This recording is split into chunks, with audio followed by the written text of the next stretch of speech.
Avengers doomsday को लेकर जो नई इन्फॉर्मेशन सामने आई है, उससे मूवी की बिगनिंग यानी इस मूवी की ओपनिंग को लेकर कुछ ऐसी इंप्रेसिव डिटेल रिवील हुई हैं जो सच में दिमाग को हिला देंगी। ऐसा कहा जा रहा है कि ये ओपनिंग ना सिर्फ मूवी की डायरेक्शन सेट करेगी, बल्कि ये भी एक्सप्लेन करेगी कि स्पाइडरमैन आगे चलकर सीक्रेट वॉर्स के लिए इतना ज़्यादा इंपॉर्टेंट क्यों होने वाला है।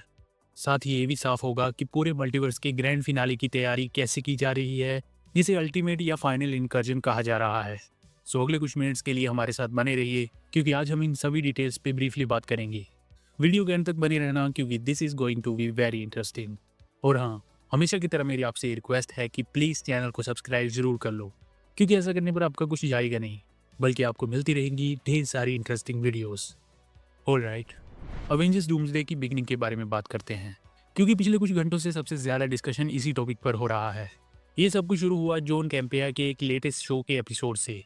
अगर आप नहीं जानते तो जॉन कैम्पेया वही हैं जिन्होंने पहले नो वे होम से चार्ली कोक्स के मैट मर्डोक की लीक्ड इमेजेस और तीनों स्पाइडरमैन की एक साथ फोटो शेयर की थी। इस बार कैम्पेया ने बिना स्पेसिफिक डिटेल्स दिए ये रिवील किया है कि अवेंजर्स डूम्सडे का ओपनिंग सीन हिस्ट्री में सुपर हीरो मूवीज की सबसे बेस्ट ओपनिंग्स में से एक होगा।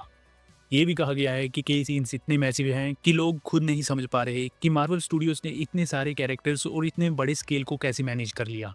अकॉर्डिंग टू सोर्सेज, ये मूवी इन्फिनिटी वॉर से भी 10 गुना ज़्यादा बड़ी होगी।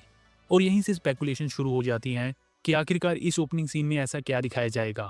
एक आइडिया जो काफ़ी डिस्कस हो रहा है वो वही है जिसका मैंने पहले भी मेंशन किया था।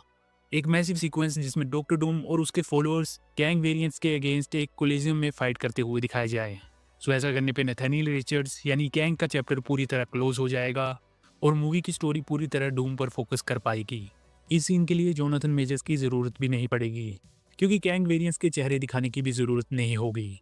बॉडी डबल्स या लिमिटेड रिकास्टिंग से भी काम चल सकता है।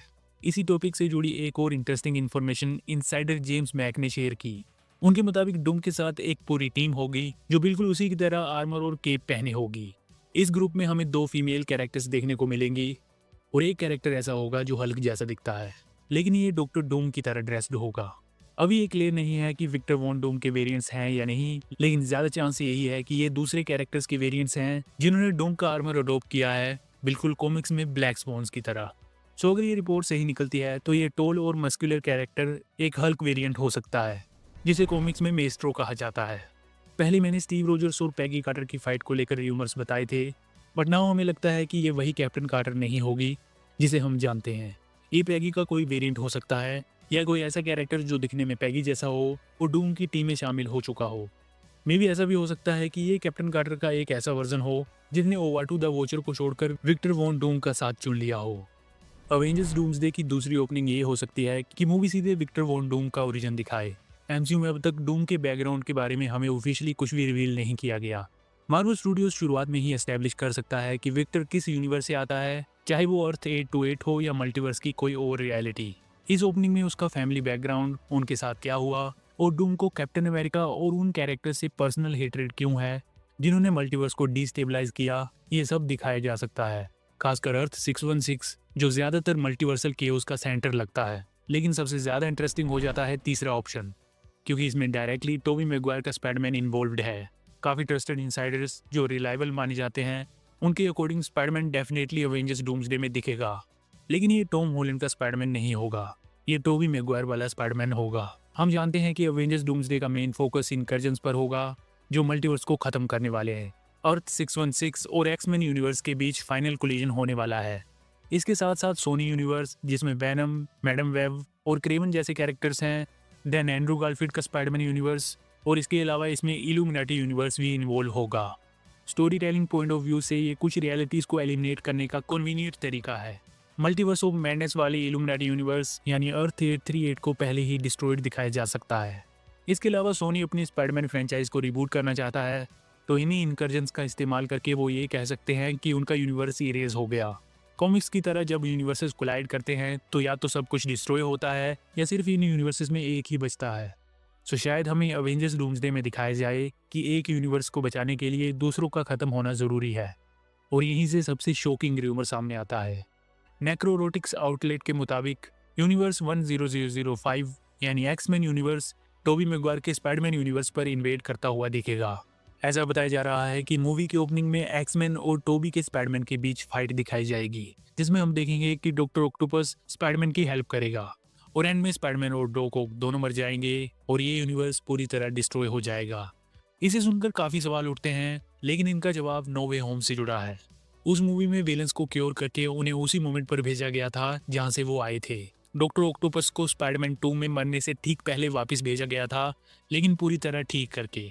सो इससे एक न्यू ब्रांच टाइमलाइन बन जाती है, यानी कि एक variant universe. So I think वही यूनिवर्स एक्समैन द्वारा डिस्ट्रॉय किया जाएगा, ओरिजिनल टोबी मैगवायर वाला यूनिवर्स नहीं। नो वे होम वाला डोको पहले से ही एक वेरिएंट है, इसीलिए ये अल्टरनेट रियलिटी फाइनल इनकर्जन में इन्वॉल्व होती है। ये idea loosely 2015 secret Wars comics को अडेप्ट करता है। इसी कॉमिक में दिखाया गया था कि अर्थ 616 का फाइनल इनकर्जन अर्थ 1610 यानी अल्टीमेट यूनिवर्स के साथ होता है, क्योंकि बाकी यूनिवर्सेस पहले से ही डिस्ट्रॉय हो चुके होते हैं। सो आई थिंक एमसीयू में एक्समैन का यूनिवर्स यानी अर्थ 10005 अल्टीमेट यूनिवर्स की जगह ले सकता है। जब वो अर्थ 616 से कोलाइड करेगा, तब तक आई थिंक एक्समैन शायद कई रियलिटीज़ को डिस्ट्रॉय कर चुके होंगे ताकि वो अपना यूनिवर्स बचा सकें। सो इससे ये स्टोरी काफ़ी कॉम्प्लेक्स और मोरली डार्कर बन जाती है, जहाँ कोई भी हीरो या विलन नहीं होगा, सिर्फ सर्वाइवल और इम्पॉसिबल चॉइसेस होंगी। फिर भी आई थिंक टोबी मैगवायर का स्पाइडरमैन स्टोरी में काफ़ी बड़ा रोल निभाएगा। रिपोर्ट्स कह रहे हैं कि मूवी के मिड पॉइंट पर ओरिजिनल टोबी मैगवायर का स्पाइडरमैन टीवीए के अंदर दिखाई देगा। आई थिंक इसका यूनिवर्स भी डिस्ट्रॉय हो जाएगा, लेकिन उससे पहले इसे बचा लिया जाएगा। सो ये सब कुछ सीक्रेट वॉर्स की स्टेज सेट करता है। डेडपुल एंड वोल्वरिन में हमने देखा है कि टीवी एंकर विंग्स ना होने के बावजूद भी कैरेक्टर्स को रिक्रूट करती है। सो आई थिंक टोबी मैगवायर का स्पाइडरमैन भी उसी तरह रिक्रूट किया जाएगा, उसके यूनिवर्स के इरेज होने से पहले। सो सीक्रेट वॉर्स में टोबी मैगवायर का स्पाइडरमैन और ह्यू जैकमैन का वोल्वरिन टीवी द्वारा बनाई गई मल्टीवर्सल एवेंजर्स टीम को लीड करेंगे। आई थिंक इस टीम का मेन मिशन होगा बैटल वर्ल्ड के हीरोज को प्रीवियस मल्टीवर्स याद दिलाना और अंत में गॉड एम्परर डूम को ओवरथ्रो करना। फिलहाल ये सब स्पेकुलेशंस हैं, जब तक मार्वल स्टूडियोज ऑफिशियली कंफर्म नहीं करता। So what do you think? Let me know your thoughts in the comments कि आपको ये थ्योरीज कैसी लगी। अवेंजर्स डूम्सडे के टीजर्स में हमें कुछ ग्लिचेस देखने को मिलते हैं, जिनको डिकोड करने के बाद इस मूवी के सीक्रेट्स और अवेंजर्स एंड गेम के साथ इसका कनेक्शन रिवील होता है। इस पे मैंने इस वीडियो में ब्रीफली बात की है, तो इसे भी एक बार ज़रूर चेक कर लेना। और हाँ, ऐसी ही और इंटरेस्टिंग वीडियोस के लिए please make sure to subscribe my channel. I will see you in the next one. पसंद आया लाइक करो, पसंद नहीं आया तो टेस्ट इट।